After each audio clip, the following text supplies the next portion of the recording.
আসসালামু আলাইকুম প্রিয় শিক্ষার্থীরা। আশা করি তোমরা সবাই ভালো আছো। আজকে আমরা যে বিষয়টা পড়বো সেটা হচ্ছে কি একটি জীবকোষের গঠন। তোমরা যারা গত ক্লাসটি করেছো ইতিমধ্যে তারা জানো যে গত ক্লাসে আমরা কি কোষের আবিষ্কার সম্পর্কে জেনেছি। তারপর কোষ দেখার জন্য যে অণুবীক্ষণ যন্ত্র ব্যবহার করা হয় সেই অণুবীক্ষণ যন্ত্রের আবিষ্কার সম্পর্কেও আমরা জেনেছি। আজকে আমাদের বিষয়বস্তু হচ্ছে একটি জীবকোষ কি কি বিষয় দ্বারা গঠিত, তার মধ্যে কি কি উপাদান থাকে সেই বিষয়গুলো সম্পর্কে আমরা জানবো। তোমরা দেখতে পাচ্ছ আমরা দুইটি ছবি নিয়ে নিয়েছি কোষের। প্রথমটি হচ্ছে কি উদ্ভিদ কোষ আর দ্বিতীয়টি হচ্ছে প্রাণী কোষ। এখন উদ্ভিদ কোষ এবং প্রাণী কোষের মধ্যে তেমন কোনো পার্থক্য না থাকলেও বেশ কিছু উপাদানগত পার্থক্য রয়েছে, যে উপাদানগুলো কিছু নির্দিষ্ট উদ্ভিদ কোষে রয়েছে এবং কিছু কি প্রাণী কোষে রয়েছে। আসো এখন আমরা আলোচনা শুরু করি।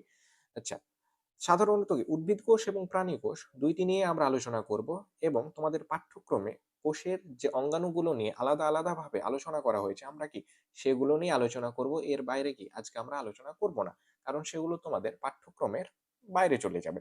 আচ্ছা আসো, প্রথমে আমরা যেটা নিয়ে আলোচনা করব কোষ প্রাচীর কি। কোষ প্রাচীর, কোষ প্রাচীর তোমরা নাম শুনে বুঝতে পারছো যে কি কোষ এবং প্রাচীর। প্রাচীর কি দেওয়াল। তাহলে তোমরা নাম শুনেই বুঝতে পারছো যে কোষ প্রাচীর হচ্ছে কোষের চারদিকের দেওয়াল। কি কোষ প্রাচীর হচ্ছে কোষের চারদিকের দেওয়াল। তাহলে কি কোষ প্রাচীর শুধু কি উদ্ভিদ কোষে দেখা যায়, প্রাণী কোষে কোনো কোষ প্রাচীর নেই। এটি জড় পদার্থের তৈরি। কোনো কোনো কোষ প্রাচীরে ছিদ্র থাকে, এদেরকে কূপ বলে। কোষ প্রাচীরের কোষের আকার প্রদান করে এবং ভেতর বাইরের মধ্যে তরল পদার্থ চলাচল নিয়ন্ত্রণ করে। তাহলে এই সম্পর্কে আমরা গুরুত্বপূর্ণ বিষয়গুলো জেনে নিই কোষ প্রাচীর সম্পর্কে। কোষ প্রাচীর কি এটি উদ্ভিদ কোষের বৈশিষ্ট্য। আমরা লিখব এটি শুধু উদ্ভিদ কোষেই দেখা যায়। শুধু উদ্ভিদ উদ্ভিদ কোষেই কোষেই দেখা যায়। আচ্ছা, তার আগে একটি বিষয় যে কোষ প্রাচীর কি দ্বারা গঠিত। কোষ প্রাচীর জড় পদার্থ দ্বারা গঠিত। কি পদার্থ দ্বারা গঠিত? জড় পদার্থ পদার্থ দ্বারা দ্বারা গঠিত। যা এবং এই যে প্রধান জড় পদার্থটি থাকে সেটি কি সেলুলোজ নামে পরিচিত। কি নামে পরিচিত? সেলুলোজ নামে পরিচিত। তাহলে কি কোষ প্রাচীর জড় পদার্থ দ্বারা গঠিত। এটি শুধু কি উদ্ভিদ কোষে দেখা যায় এবং এর বেশ কিছু কিছু বৈশিষ্ট্য আছে। যেমন কোষ প্রাচীরের এই যে এটি হচ্ছে কি কোষ প্রাচীর, এই যে বাইরের যে দেওয়ালের মতো এটি একটি উদ্ভিদ কোষ এবং বাইরে দেওয়ালের মতো যে প্রাচীরটি দেখতে পাচ্ছ সেটি হচ্ছে কি কোষ প্রাচীর। এখন আমরা যদি ভালোভাবে কোষ প্রাচীর লক্ষ্য করি তাহলে দেখতে পাবো একটু পরপর কোষ প্রাচীরের নির্দিষ্ট দূরত্ব পরপর কি ছিদ্র রয়েছে এবং এগুলোকে কি বলে? কূপ বলে। কি বলে? কূপ। নির্দিষ্ট ছিদ্র গুলোকে গুলোকে কূপ বলে। আচ্ছা, কোষ প্রাচীরের কাজ কি? কোষ প্রাচীরের কাজ সম্পর্কে যদি তোমাদের বলি তাহলে দেখো তো, একটি বাড়ির চারপাশে যে দেওয়াল থাকে সে দেওয়ালের কাজ কি? বাড়ির ভেতরের সবাইকে কি রক্ষা করা। ঠিক একইভাবে কোষের চারপাশে যে প্রাচীর থাকে তার কাজ কি? কোষের ভেতরের উপাদানগুলোকে রক্ষা করা, বাইরের আঘাত থেকে রক্ষা করা, কোষের ভেতরের যে বিষয়গুলো রয়েছে, যে পদার্থগুলো রয়েছে সেগুলো কি কি ঘিরে রাখা। এবার তোমাদের মনে হয়তো প্রশ্ন আসতে পারে যে কোষ প্রাচীর উদ্ভিদ কোষে আছে কিন্তু প্রাণী কোষে নাই। তো আমরা ইতিমধ্যে জেনেছি যে কোষ প্রাচীর জড় পদার্থ দ্বারা গঠিত।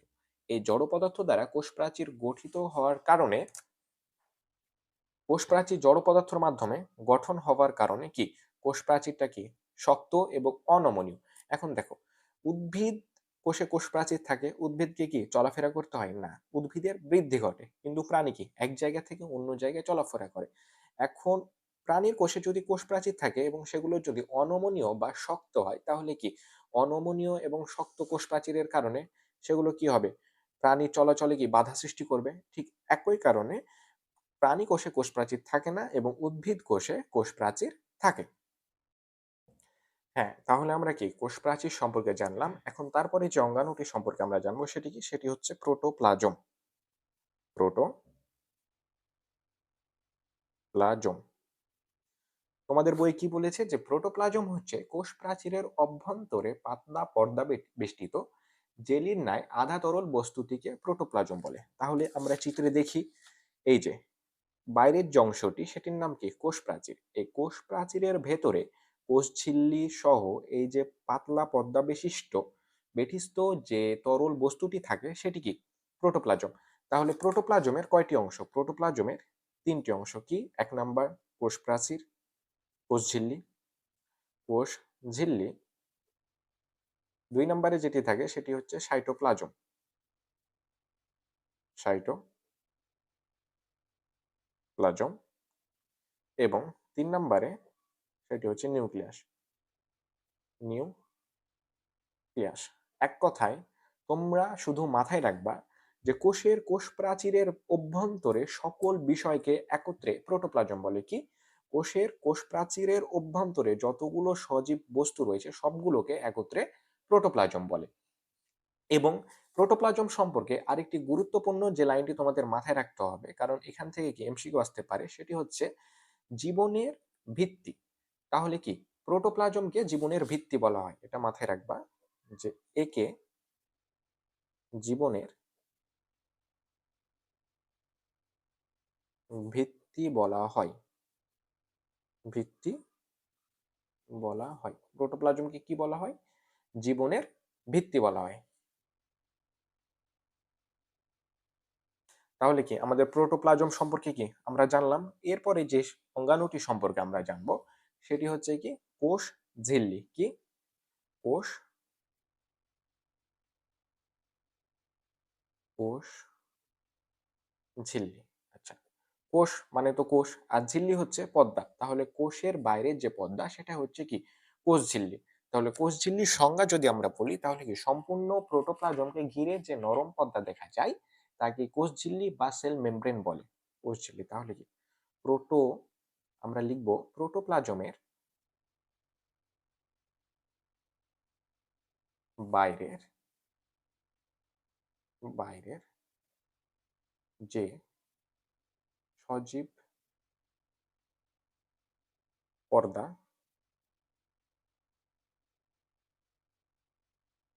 থাকে তাই কোষঝিল্লি, কোষঝিল্লি। আচ্ছা, এখানে কি তোমরা একটি পার্থক্য পেয়েছো কোষঝিল্লি আর কোষ প্রাচীরের মধ্যে? আমরা যখন কোষঝিল্লি পড়েছি তখন কি যে কোষ প্রাচীর কি দ্বারা গঠিত? জড় পদার্থ দ্বারা গঠিত এবং সেটি কি শক্ত, অনমনীয়। কিন্তু কি এখানে আমরা পড়লাম যে কোষঝিল্লি সজীব। তার মানে কি? সজীব মানে কি? এটি কি জীবের মধ্যে পড়ে। তাহলে কি এটি কি জড় পদার্থ দ্বারা গঠিত না জীব দ্বারা গঠিত? তাহলে কি জৈব পদার্থ দ্বারা কোষঝিল্লি গঠিত।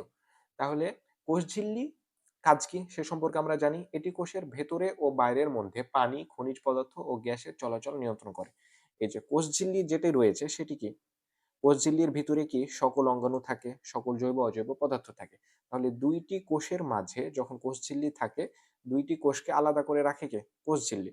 তাহলে কোষঝিল্লির ভিতরে যে সকল অঙ্গাণুগুলো রয়েছে, যে জৈব অজৈব পদার্থগুলো রয়েছে সেগুলো কার মাধ্যমে বাইরে যাবে? আরেকটা কোষে যাবে। সেটা কি? অবশ্যই কোষঝিল্লির মাধ্যমে।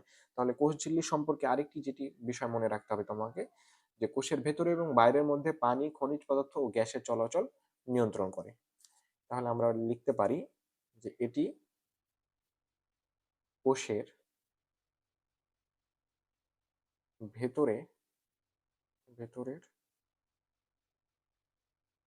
ও বাইরের মধ্যে পানি, খনিজ পদার্থ খনিজ পদার্থ ও গ্যাসের চলাচল নিয়ন্ত্রণ করে। গ্যাসের চলাচল চলাচল নিয়ন্ত্রণ করে, নিয়ন্ত্রণ করে।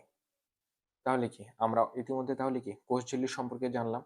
তাহলে কোষঝিল্লি কি? যে প্রোটোপ্লাজমের বাইরে যে সজীব পদার্থ থাকে সেটি হচ্ছে কোষঝিল্লি। এবং কোষঝিল্লি কি দ্বারা গঠিত? অবশ্যই সজীব পদার্থ দ্বারা গঠিত। আর কোষ প্রাচীর কি দ্বারা গঠিত? তাহলে কোষ প্রাচীর জড় পদার্থ দ্বারা গঠিত এবং কোষঝিল্লি সজীব পদার্থ দ্বারা গঠিত। এবং কোষঝিল্লির কাজ কি? এটি কোষের বাইরের এবং ভেতরের মধ্যে সকল সজীব পদার্থ, খনিজ পদার্থ এবং গ্যাসের চলাচল নিয়ন্ত্রণ করে। এরপরে যে অঙ্গাণুটি সম্পর্কে আমরা পড়বো সেটি হচ্ছে কি সাইটোপ্লাজম। কি? Cyto cytoplasm. সাইটোপ্লাজম। সাইটোপ্লাজম শব্দের অর্থ হচ্ছে জেলির মতো অর্ধ তরল বা আঠালো অংশ। কি? সাইটোপ্লাজম মানে হচ্ছে জেলির মতো অর্ধ তরল বা আঠালো কোনো অংশ। আঠালো আঠালো কোনো কিছু কোনো কিছু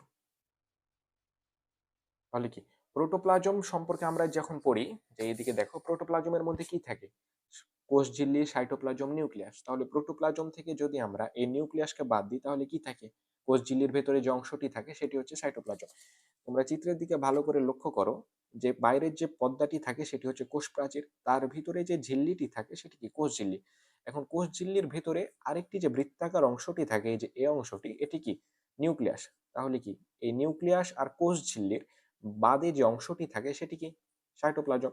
তাহলে আমরা বলতে পারি যে প্রোটোপ্লাজম থেকে এই যে কোষ নিউক্লিয়াস, এই নিউক্লিয়াসটাকে যদি আমরা বাদ দিই তাহলে যে সকল অঙ্গাণুগুলো, যে তরল পদার্থটা থাকে এবং সকল অঙ্গাণু থাকে সবগুলোকে আমরা কি বলি একত্রে, সাইটোপ্লাজম বলি।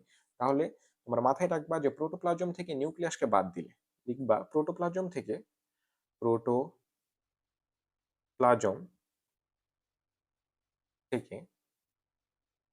নিউক্লিয়াসকে নিউক্লিয়াসকে নিউক্লিয়াসকে বাদ দিলে যে অঙ্গাণু থাকে, অঙ্গাণুটি থাকে তাই সাইটোপ্লাজম। সাইটোপ্লাজম, সরি এখানে অঙ্গাণু হবে না, অর্থাৎ কি নিউক্লিয়াসকে বাদ দিলে যতগুলো অঙ্গাণু থাকে সবগুলোই মিলে কি আমাদের সাইটোপ্লাজম গঠিত। সাইটোপ্লাজম কি, তাহলে এর মধ্যে যতগুলো ক্ষুদ্র ক্ষুদ্র অঙ্গাণু থাকে সেগুলোই কি আমাদের শারীরবৃত্তীয় বিভিন্ন কাজ সম্পাদন করে, যেমন সালোক সংশ্লেষণ থেকে শুরু করে সকল কিছু। তাহলে এরপরে তাহলে কি আমাদের সাইটোপ্লাজম গেল। সাইটোপ্লাজমের পরে আমরা যে অঙ্গাণুটি নিয়ে আলোচনা করব সেটি হচ্ছে প্লাস্টিড।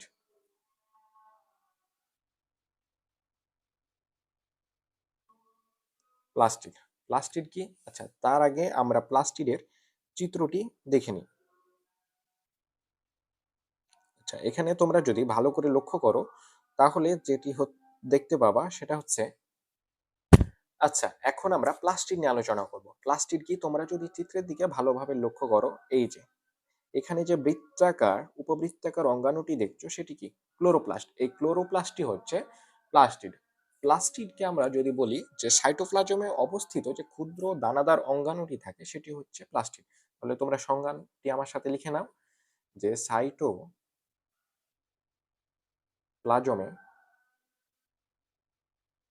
প্লাজমের মধ্যে মধ্যে অবস্থিত অবস্থিত ক্ষুদ্র দানাদার একটি অঙ্গাণু, ক্ষুদ্র দানাদার অঙ্গাণু, দানাদার দানাদার অঙ্গাণু অঙ্গাণু। আচ্ছা তোমরা যে আমাদের আশেপাশে সকল কি গাছপালা, রঙিন শাকসবজি, ফল ফুল, এই যে এগুলো দেখো, এই প্রত্যেকটার পিছনে কাজ করে প্লাস্টিড। তাই একে কি বলা হয়, বর্ণাধারও বলা হয়। বর্ণাধার মানে কি, যে বর্ণ ধারণ করে। তাহলে কি এই যে আমাদের সকল ধরনের রঙিন গাছপালা, ফলমূল বর্ণ ধারণ করে, এর পেছনের প্রধান কারণ কি, প্লাস্টিড। তার জন্য এটিকে কি বলা হয়, বর্ণাধারও বলা হয়। বর্ণাধার বর্ণাধার বলা হয়। এবার সব থেকে গুরুত্বপূর্ণ যে বিষয়টি, প্লাস্টিড কোথায় থাকে, প্রাণী কোষে না উদ্ভিদ কোষে। আচ্ছা মানুষের গায়ের রং কি লাল, নীল, কমলা এরকম কখনো তোমরা দেখেছো? না। কিন্তু উদ্ভিদের পাতা যেমন সবুজ হয়, তার কি লাল, কমলা, হলুদ বিভিন্ন ধরনের ফলের কালার হয়। সো এগুলোর পেছনে প্রধান যে কারণটি থাকে সেটি হচ্ছে কি, প্লাস্টিড। তাই তাহলে আরেকটি বিষয় যেটি মনে রাখবা যে এটি উদ্ভিদ কোষের বৈশিষ্ট্য। উদ্ভিদ কোষের কোষের বৈশিষ্ট্য মানে কি, এটি প্রাণী কোষে থাকে না, এটি কি শুধু উদ্ভিদ কোষেই থাকে। এবার প্লাস্টিডের বেশ কিছু প্রকার রয়েছে, যেমন প্লাস্টিড 3 প্রকার। প্রকারভেদগুলো আমরা একটু লিখি। প্লাস্টিড 3 প্রকার। 1 নাম্বার যেটা হচ্ছে সেটা কি? Chloroplast. Chloroplast. 2 number chromoplast. Chromoplast. Plast. 3 number leucoplast. Leucoplast. আচ্ছা, তোমাদের এই যে প্লাস্টিডের প্রকারভেদ, এটি তোমাদের পাঠ্য বইয়ে না থাকলেও এই বিষয়টি তোমরা একটু দেখে নিবে, কারণ এই বিষয়গুলো জানলে তোমাদের কি পরবর্তীতে পরবর্তীতে জিনিসগুলো পড়তে অনেক সুবিধা হবে। তো প্লাস্টিড 3 প্রকার। প্রথমটি হচ্ছে ক্লোরোপ্লাস্ট, 2 নাম্বারটি ক্রোমোপ্লাস্ট এবং 3 নাম্বারটি লিউকোপ্লাস্ট। এই যে আমাদের গাছের পাতা সবুজ হয়, এর পেছনে প্রধান কারণ কি? ক্লোরোপ্লাস্ট। তাহলে কি ক্লোরোপ্লাস্ট হচ্ছে কি রঙের সবুজ রঙের প্লাস্টিড। আমাদের গাছের পাতা সবুজ হয় এবং সবুজ পাতার মধ্যে কি তোমরা ইতিমধ্যে হয়তো জেনেছো যে কি পাতার মধ্যে ক্লোরোফিল থাকে। সেই ক্লোরোফিল এবং সূর্যালোকের সহায়তায় খাদ্য তৈরি করে। তাহলে কি আমরা বলতে পারি ক্লোরোপ্লাস্ট কি খাদ্য তৈরিতে সহায়তা করে। তারপরে যেটি আছে ক্রোমোপ্লাস্ট, এটিকে বলে রঙিন প্লাস্টিড। কি রঙিন প্লাস্টিড? এই যে কমলা রঙের কি কমলা রঙের আম পাকলে কমলা রঙের হয়, তারপর আপেল কি পাকলে লাল রঙের হয়। এই যে প্রত্যেকটা ফল বিভিন্ন রঙের, এর পেছনে যে প্লাস্টিকটি কাজ করে সেটি হচ্ছে কি ক্রোমোপ্লাস্ট। আর লিউকোপ্লাস্ট হচ্ছে এটা কি বর্ণহীন।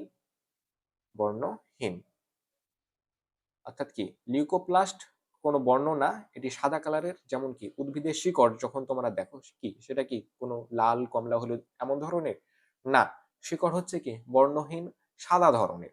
তাহলে কি শিকড়ে কোন প্লাস্টিড থাকে? লিউকোপ্লাস্ট থাকে। লিউকোপ্লাস্ট। এবার প্লাস্টিড সম্পর্কে আরেকটি গুরুত্বপূর্ণ লাইন যেটা তোমাদের মাথায় রাখতে হবে সেটা হচ্ছে, প্রথম লাইনটি লিখবা তোমরা আমার সাথে। আচ্ছা বলো, আমরা ইতিমধ্যে যে পড়লাম যে খাদ্য তৈরিতে সহায়তা করে কোন প্লাস্টিক? অবশ্যই সেটি কি ক্লোরোপ্লাস্ট। কি ক্লোরোপ্লাস্ট। তাহলে ক্লোরোপ্লাস্ট কি সবুজ রঙের। তাহলে কি তোমার প্রশ্নে যদি আসে যে কোন রঙের প্লাস্টিড খাদ্য তৈরিতে সহায়তা করে, তাহলে তোমরা কি লিখবা? অবশ্যই যেটি লিখবা সেটা হচ্ছে সবুজ রঙের প্লাস্টিড। সবুজ রঙের প্লাস্টিড খাদ্য তৈরিতে সহায়তা করে। খাদ্য তৈরিতে সহায়তা করে। 2 নম্বরে যে লাইনটি সেটি হচ্ছে আরেকটা ব্যাপার, বর্ণহীন প্লাস্টিক। আচ্ছা, বর্ণহীন প্লাস্টিক কি করে? আমাদের যে উদ্ভিদ, সেই উদ্ভিদগুলো কি খাদ্য উৎপাদন করার পর কি সেখান থেকে খাদ্য কি আমরা গ্রহণ করি, আর কিছু খাদ্য সে নিজের জন্য সঞ্চয় করে। তো তার মধ্যে যে বর্ণহীন প্লাস্টিক থাকে, সেই বর্ণহীন প্লাস্টিকের কারণে কি উদ্ভিদ খাদ্য সঞ্চয় করতে পারে। তাহলে লিখো বর্ণহীন প্লাস্টিক খাদ্য সঞ্চয় করে। প্লাস্টিক খাদ্য সঞ্চয় করে। সঞ্চয় করে। তাহলে কি আমাদের প্লাস্টিড গেল। এরপরে যে অঙ্গাণুটি নিয়ে আমরা জানবো সেটি হচ্ছে কি কোষ গহ্বর। কোষ গহ্বর।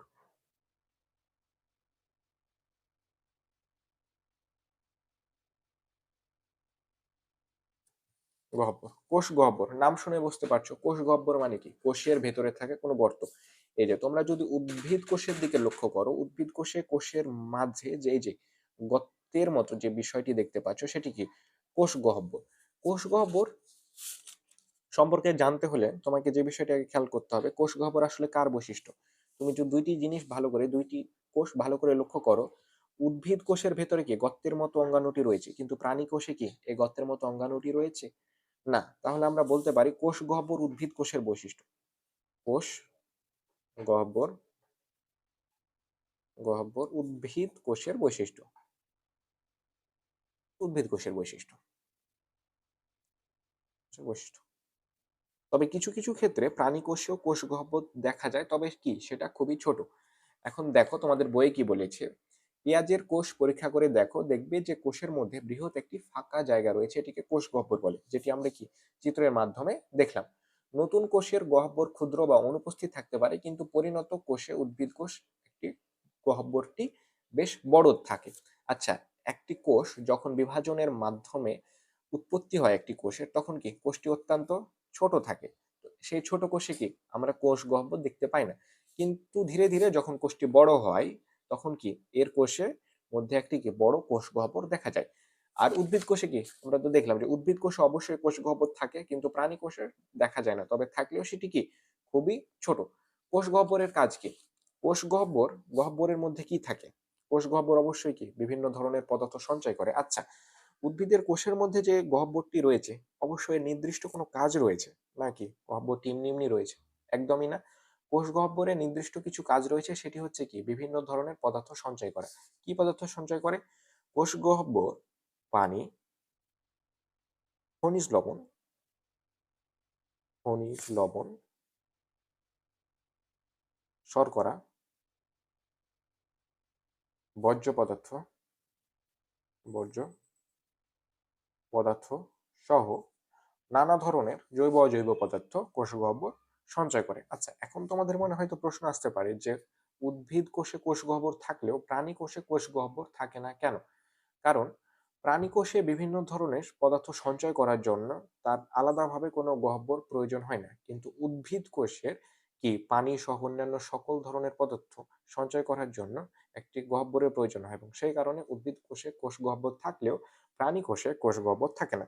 তাহলে কোষ গহ্বরের পরে আমরা যে অঙ্গাণুটি নিয়ে আলোচনা করব সেটি কি? সেটি হচ্ছে মাইটোকন্ড্রিয়া। মাইটোকন্ড্রিয়া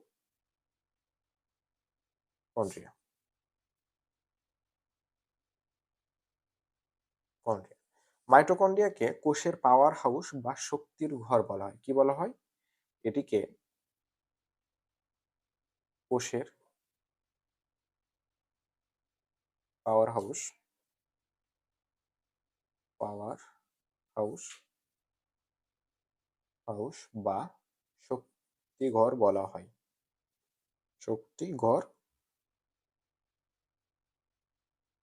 বলা হয়। কেন? কারণ আমাদের দেহের জন্য প্রয়োজনীয় যত ধরনের শক্তি রয়েছে সবকিছুই কি মাইটোকন্ড্রিয়ার মধ্যে উৎপাদন হয়। সেটা কি? তবে কি উদ্ভিদ কোষ, প্রাণী কোষ সকল কোষে কি মাইটোকন্ড্রিয়া থাকে, এবং উদ্ভিদ থেকে শুরু করে প্রাণী সকল কিছুতে যত ধরনের শক্তির প্রয়োজন হয় সবকিছু কোথায় উৎপাদন হয়? মাইটোকন্ড্রিয়ায়। এবং সেজন্য কি উদ্ভিদের অথবা প্রাণীর সকলের কোষের শক্তিঘর বা পাওয়ার হাউস বলা হয় মাইটোকন্ড্রিয়া। আচ্ছা, আমরা যে বাইক চালাই, বাইকে কি প্রয়োজন? পেট্রোল প্রয়োজন, অকটেন প্রয়োজন, সেগুলো কি আমরা বলি জ্বালানি। তো বাইকের জন্য যেমন জ্বালানি প্রয়োজন, তেমনি আমাদের শরীরের দৈনন্দিন কাজকর্ম করার জন্য জ্বালানি প্রয়োজন, এবং এই জ্বালানি উৎপাদন করার কাজটা কে করে? মাইটোকন্ড্রিয়া। মাইটোকন্ড্রিয়া কি করে? আমরা যে খাবার খাই সেই খাবারকে, সেই খাদ্যকে শ্বসন প্রক্রিয়ায়, কোন প্রক্রিয়ায়? শ্বসন প্রক্রিয়ায়, প্রক্রিয়াতে ভেঙে ভেঙে শক্তি উৎপাদন করে। শক্তি উৎপাদন করে, শক্তি উৎপাদন করে, এবং যেটাকে এটিপি বলা হয়। কি বলা হয়? এটিপি। তো বাইকের জ্বালানি যেমন হচ্ছে অকটেন বা ডিজেল বা কেরোসিন, ঠিক একইভাবে আমাদের শরীরে বিভিন্ন দৈনন্দিন কাজকর্ম করার জন্য যে জ্বালানির প্রয়োজন সেটি হচ্ছে কি? এটিপি। কি? এটিপি। তাই মাইটোকন্ড্রিয়াকে তাহলে কি কেন শক্তি ঘর বা পাওয়ার হাউস বলা হয়? বুঝলা যে মাইটোকন্ড্রিয়ার মধ্যে আমাদের যত ধরনের শক্তি প্রয়োজন সকল কিছুই উৎপাদন হয় সেখানে। এবার তাহলে কি আমাদের অঙ্গাণুগুলো শেষ। এখন আরেকটি গুরুত্বপূর্ণ বিষয় আমরা আলোচনা করব, সেটি হচ্ছে কি উদ্ভিদ ও প্রাণী কোষের পার্থক্যকারী কিছু বৈশিষ্ট্য। কি? উদ্ভিদ ও প্রাণী কোষের পার্থক্যকারী পার্থক্যকারী বৈশিষ্ট্য। আসলে এই বিষয়টা আমি তোমাদের কিছু প্যাচ লাগানো বিষয়গুলো ক্লিয়ার করার জন্য বলছি। কিছু কিছু অঙ্গাণু যেগুলো উদ্ভিদ কোষে থাকে কিন্তু প্রাণী কোষে থাকে না, আবার কিছু অঙ্গাণু প্রাণী কোষে থাকে, উদ্ভিদ কোষে থাকে না। এবং তোমাদের এর মধ্যে এমসিকিউ আসতে পারে, হয়তো বলে দিবে যে নিচের কোন অঙ্গাণুটি উদ্ভিদ কোষে থাকে। আবার প্রশ্ন আসতে পারে এমন ভাবে যে নিচের কোন অঙ্গাণুটি প্রাণী কোষে থাকে কিন্তু উদ্ভিদ কোষে থাকে না। সেজন্য কি আমরা এই বিষয়গুলো এখানে তোমাদের ছক করে লিখে দিব, তোমরা কি সেগুলো চিত্র দেখে ভালোভাবে আইডেন্টিফাই করে নিবা। তো প্রথমে যদি আমরা উদ্ভিদ কোষের কথা বলি, উদ্ভিদ কোষ, এবং তারপরে যেটি আলোচনা করব সেটা হচ্ছে প্রাণী কোষ। প্রাণী কোষ তো দেখো, কোষের গঠন আলোচনা করতে গিয়ে প্রথম যে অঙ্গাণুটি নিয়ে আমরা আলোচনা করি সেটি হচ্ছে কি কোষ প্রাচীর। কোষ প্রাচীর ১ নাম্বার, কোষ প্রাচীর। তো কোষ প্রাচীর নিয়ে আলোচনা করতে গিয়ে আমরা যেটি দেখেছি যে কোষ প্রাচীর উদ্ভিদ কোষের বৈশিষ্ট্য, প্রাণী কোষে কোষ প্রাচীর থাকে না। তাহলে কি কোষ প্রাচীর কোথায় থাকে? উদ্ভিদ কোষে থাকে। আর প্রাণী কোষে যেটাই থাকে সেটি কি কোষ ঝিল্লি। কি? কোষ ঝিল্লি। তবে কোষ ঝিল্লি উদ্ভিদ কোষ প্রাণী কোষ উভয় কোষেই থাকতে পারে। তাহলে কি আমরা এখানে কোষ ঝিল্লিও লিখে দিব। কোষ ঝিল্লি। তাহলে কি উদ্ভিদ কোষে কোষ প্রাচীর থাকে কিন্তু প্রাণী কোষে কোষ প্রাচীর থাকে না। আর কোষ ঝিল্লি প্রাণী কোষ এবং উদ্ভিদ কোষ দুইটি কোষেই থাকতে পারে। এবার আরেকটি অঙ্গাণু নিয়ে আমরা আলোচনা করব, সেটা হচ্ছে কি ক্লোরোপ্লাস্ট। Chloro chloroplast.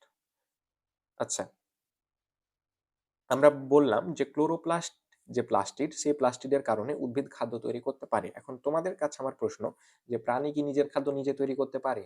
না। আমরা এটা আগে থেকে জানি যে উদ্ভিদ স্বভোজী এবং প্রাণী হচ্ছে পরভোজী। তাহলে উদ্ভিদের স্বভোজী হওয়ার পেছনের কারণটা কি? এই ক্লোরোপ্লাস্ট। কিন্তু প্রাণী তো পরভোজী, তাহলে কি প্রাণীর মধ্যে কি ক্লোরোপ্লাস্ট থাকবে? না। তাহলে এই ক্লোরোপ্লাস্ট অথবা প্লাস্টিড এটি কার বৈশিষ্ট্য? একমাত্র উদ্ভিদ কোষের বৈশিষ্ট্য। এবার আরেকটি বিষয় সেটি হচ্ছে কি সেন্ট্রোসোম। কি? সেন্ট্রোসোম। সেন্ট্রোসোম। এই সেন্ট্রোসোম একমাত্র প্রাণী কোষে থাকে কিন্তু উদ্ভিদ কোষে থাকে না। সেন্ট্রোসোমের কাজ কি? সেন্ট্রোসোম প্রাণীর কোষ বিভাজনের সময় সাহায্য করে। তাহলে কি এই বিষয়গুলো তোমাদের ক্লিয়ার? যে প্রশ্ন আসলে তোমাদের এই কয়েকটি অঙ্গাণু থেকে আসবে, হয়তো বলে দিবে যে কোষ প্রাচীর কি উদ্ভিদ কোষে থাকে না প্রাণী কোষে থাকে, তখন তোমাদের এটা কি ভুল করা যাবে না। কোষ প্রাচীর উদ্ভিদ কোষে থাকে, প্রাণী কোষে থাকে না। ঠিক এমন আরেকটি অঙ্গাণু ক্লোরোপ্লাস্ট বা প্লাস্টিড, এটাও কি উদ্ভিদ কোষে থাকে কিন্তু প্রাণী কোষে থাকে না। আর প্রাণী কোষে যে অঙ্গাণুটি থাকে কিন্তু উদ্ভিদ কোষে থাকে না সেটি হচ্ছে কি সেন্ট্রোসোম। তাহলে কি উদ্ভিদ কোষ ও প্রাণী কোষের পার্থক্যকারী বৈশিষ্ট্য সম্পর্কে তোমরা কি ক্লিয়ার? তাহলে আমাদের 3 থেকে 6 নাম্বার পার্ট শেষ হয়ে গেল। এর পরবর্তী ভিডিওতে আমরা কি 7 থেকে 8 নাম্বার পার্ট ক্লিয়ার করব এবং আশা করি তোমরা কি পরবর্তী ভিডিওতে আবার আমাদের সাথে যুক্ত হবে। এখন পর্যন্ত এটুকুই। আসসালামু আলাইকুম।